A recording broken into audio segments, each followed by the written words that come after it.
Hey everybody, how y'all doing? It's J Knows Credit back with another video signing in.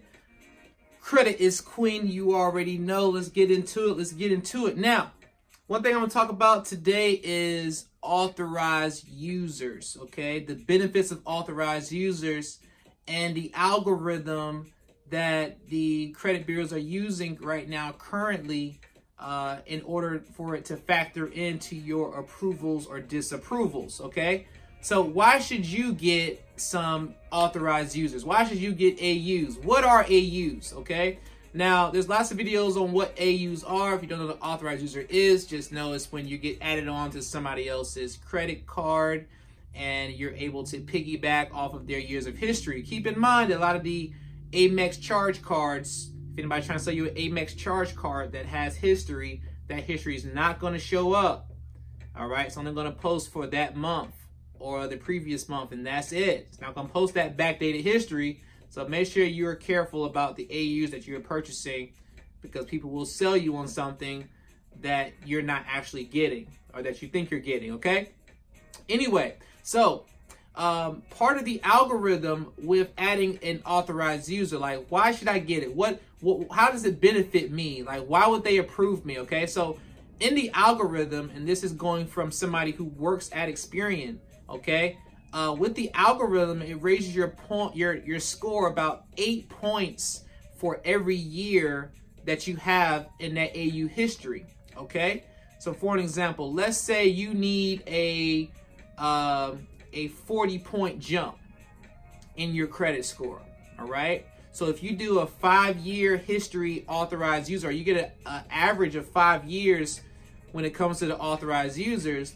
Now you're looking at another 40-point increase in your score as a minimum, okay? And now if you're looking at a Credit Karma score, it might be 50 instead of 40, all right? Because their algorithm is a little bit different than the FICO scoring model, okay? So it might be like a 10-point difference, a 10-point difference in that raise of score, just by adding that one authorized user, given that 5-year history, okay? Now think about that. Now if you're already at a 650, you want to be at 700s, that AU can bump you up. Now you're in the 700s or right there close to it, all right? Now everybody knows I sell my AUs in packages for most of the time. Unless I look at your profile, you get a consultation. I know for a fact that one will do you fine. But if you want to have better results, of course, buying them in packages is just better, and it can raise your score up, you know, a crazy amount. So, you know, if you needed a 100-point score because you're at 650, you want to get 750.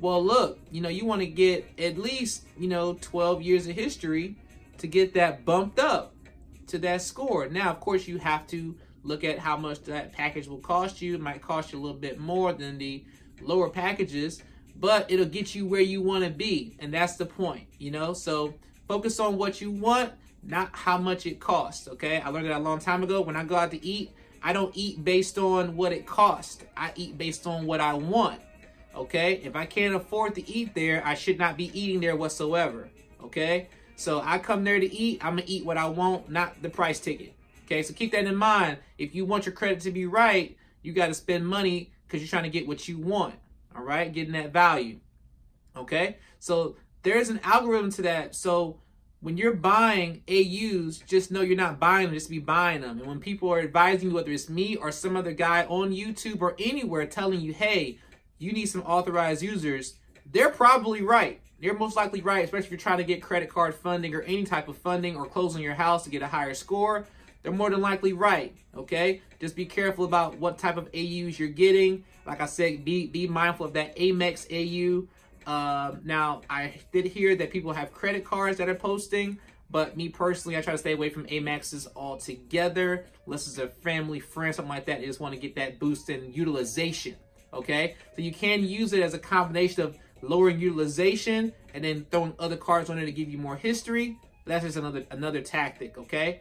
But just make sure you know what you're getting when you're getting an AU, whether it's 1, 2, 5, or whatever, okay? One more thing before I go, you all. I have heard some things about people getting AUs and them telling them it's going to post like 3 months down the road, and the government shutdown is affecting, why they're not posting and stuff like that. There is no truth to that, okay? There is no truth to the government being able to hold up the credit card from posting, okay? The government has nothing to do with credit cards posting.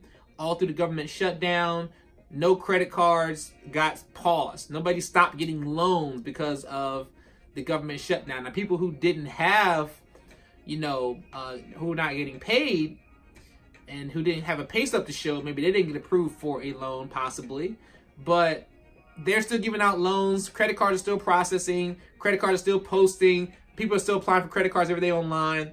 Nothing stops. If you're hearing that excuse anywhere online about an AU not posting or any primary not posting because of the government shutdown, that is a lot of B and the S, okay? So keep that in mind, all right? But this is Jay Knows Credit. Hopefully you learned a little bit today. That algorithm is around 7 to 10 points, all right, per year of history, all right? I just know for experience, for a fact, it's about 8 points, okay?